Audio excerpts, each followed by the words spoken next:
Candace Owens has a conspiracy addiction. That's the only way I can explain what I've seen since Charlie Kirk's assassination. No, it's not an addiction in the usual sense. It's not about pills or alcohol, but she's literally addicted to conspiracy theories. After Charlie Kirk's assassination, the world mourned, but social media erupted with theories. And in the middle of it all was Candace Owens pushing conspiracies before the facts were even clear. Watching her, I realized she wasn't chasing the truth. She was craving something else. I watched Candace's Kamala Harris series, and it seemed like a real investigation, done with focus and skill. And I saw her Brigitte Macron series, where she basically expanded on a French journalist's investigation. It was detailed and thorough. But what's happening now with her Charlie Kirk series, it's completely different. I can't say I'm an avid Candace listener, but I've listened enough to know that even before Charlie's death, something in Candace seemed off. Her intelligent views and reporting were turned into something more acidic, critique becoming hatred, questioning turning into bullying. There just seems to be something else driving her, emotionally and spiritually. And Charlie's assassination didn't create that shift. It fully revealed it. Candace's reaction to Charlie Kirk's murder turned into a complete conspiratorial binge. Her podcast tribute to Charlie began with memories of old times with Charlie when she worked at his organization, Turning Point USA. But by the end of that episode, she was trying to edit Charlie's life, saying he was going through a transformation, that he was changing his views on Israel, that he was on the verge of becoming Catholic. I remember thinking, well, if this is true, why is she exposing confidences shared between them? And why does she need her dead friend to become who she wants him to be? That didn't seem like a tribute. It seemed like manipulation disguised as meaning. And why was she trying to make it seem that she knew Charlie better than anyone else? And after her tribute episode came the binge, because that's what it was and still is, a conspiracy binge. One theory after another, anything to refute the authorities' explanation of what happened. She spoke of a suspicious plane taking off near the time of the shooting. She claimed that the police and the FBI were lying, that Tyler Robinson isn't the real killer, and she declared Turning Point USA as part of a cover-up and declared war with that organization.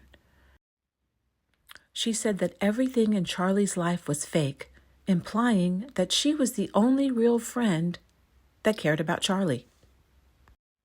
It was like watching an alcoholic hit the bar after bad news.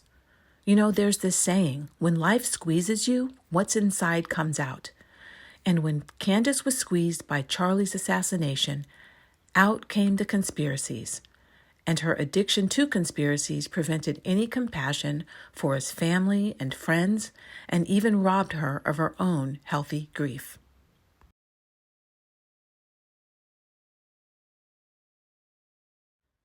Some people say Candace's behavior is displaced grief. Others call it narcissism. Some believe it's opportunistic, that she's doing it for the money. Well, it could be all of the above. But one thing for sure, the world is watching Candace Owens' conspiracy addiction reveal itself, whether they know what to call it or not. The truth is, what addicts really want isn't the behavior or the substance, it's the feeling it gives them. It might start as curiosity or questioning, specifically in the case of conspiracy addiction, but once the addiction takes hold, it becomes something entirely different. Experts have even identified conspiracy theory addiction as a form of behavioral addiction, where people become hooked on the emotional high of uncovering hidden meaning. Addiction is about escape. It's what an addict does when life feels out of control. And Charlie's public murder brought dread and chaos.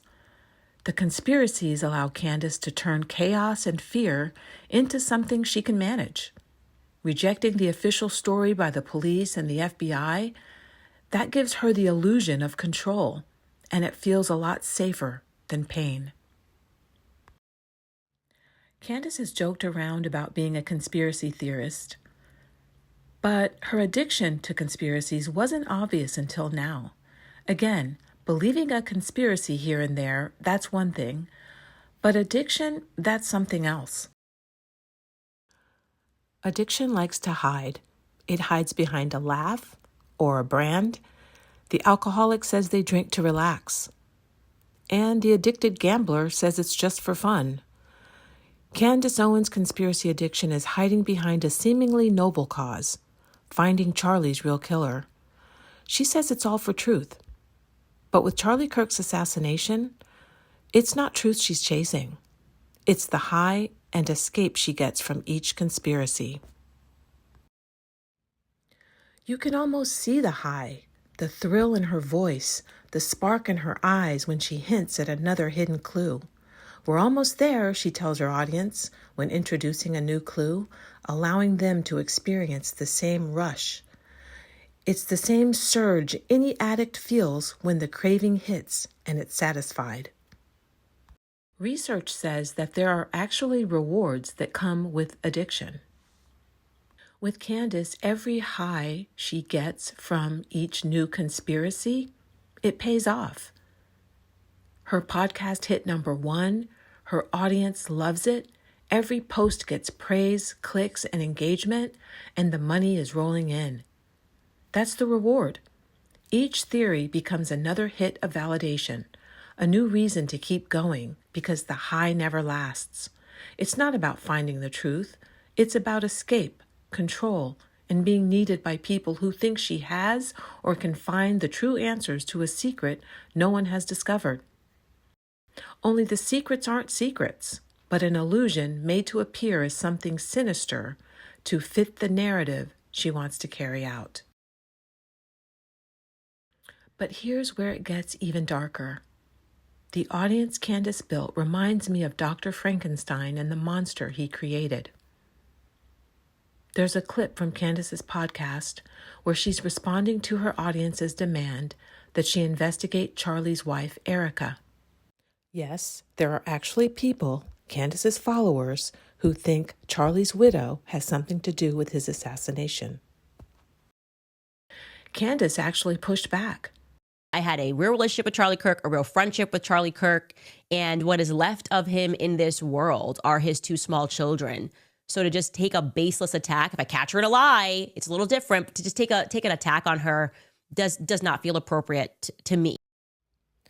Basically, Candace said she didn't see a reason to investigate Erica because Erica hadn't lied about anything. Her pushback surprised me, though, considering how callous she's been towards Charlie's family, friends, and organization since the murder. Interestingly, though, her audience wasn't having it. In the comments of that video, her audience wasn't too happy with her. They accused her of protecting Erica and were now accusing Candace of being part of a cover-up. The audience was angry that she wasn't feeding their obsession. Remember, Dr. Frankenstein built the monster, and then the monster turned on him. Well, likewise, Candace created an audience addicted to suspicion, and now that audience is attempting to control her. 3 months later, Candace does a full-on investigation of Erica Kirk. That shows the dangerous cycle between Candace Owens and her audience. I believe Candace needs her audience even more than they need her. It's now a dangerous cycle, though, because she feeds them what she's taught them to now crave, and they feed her the attention and adoration she can't live without, thus giving her more and more power. But what happens when they turn on her the moment she stops giving them what they want? As I just said, the audience demanded that Candace investigate Erica Kirk. Candace didn't want to, But 3 months later, she was doing it. From the outside, it looks like success. The views, the followers, the praise. But addiction always looks fine until it isn't. And who knows what's really going on in Candace's life behind the scenes? Because in reality, addiction always harms personal relationships. Candace says, and she might even believe, she's leading a truth movement. But what I see is someone chasing the next high, keeping her audience on a hook, convincing herself and them that it's about meaning and purpose.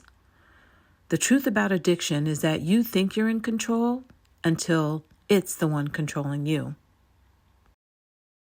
I wonder how Candace's addiction to conspiracy started. Maybe it began the way it does for many people. She had maybe a disillusionment experience, realizing that governments sometimes lie and the media does manipulate. And then constant suspicion starts to feel like wisdom. That never-ending suspicion, though, takes the place of discernment and critical thinking. And that ends up turning into an obsession and an inability to distinguish truth from delusion.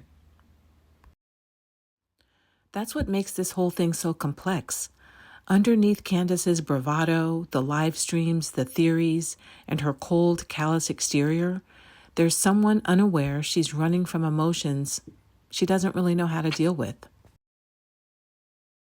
Her devoted audience isn't much different. Perhaps they've been let down too by systems and leaders, or maybe they've just been lured in by Candace's dynamic, convincing style. Either way, that's how addiction spreads. It gives people something to belong to, even if what they're belonging to is slowly destroying a part of them. What we turn to when life hurts becomes our God. For Candace, it isn't God she's leaning on, it's her dependency on conspiracy theories, which is ultimately a dependence on self, the creator of her narratives. Candace Owens' conspiracy addiction disguises itself as purpose while quietly demanding worship. What it comes down to, every addiction is basically self-worship. And the more you feed it, the more it convinces you that you're the one in charge.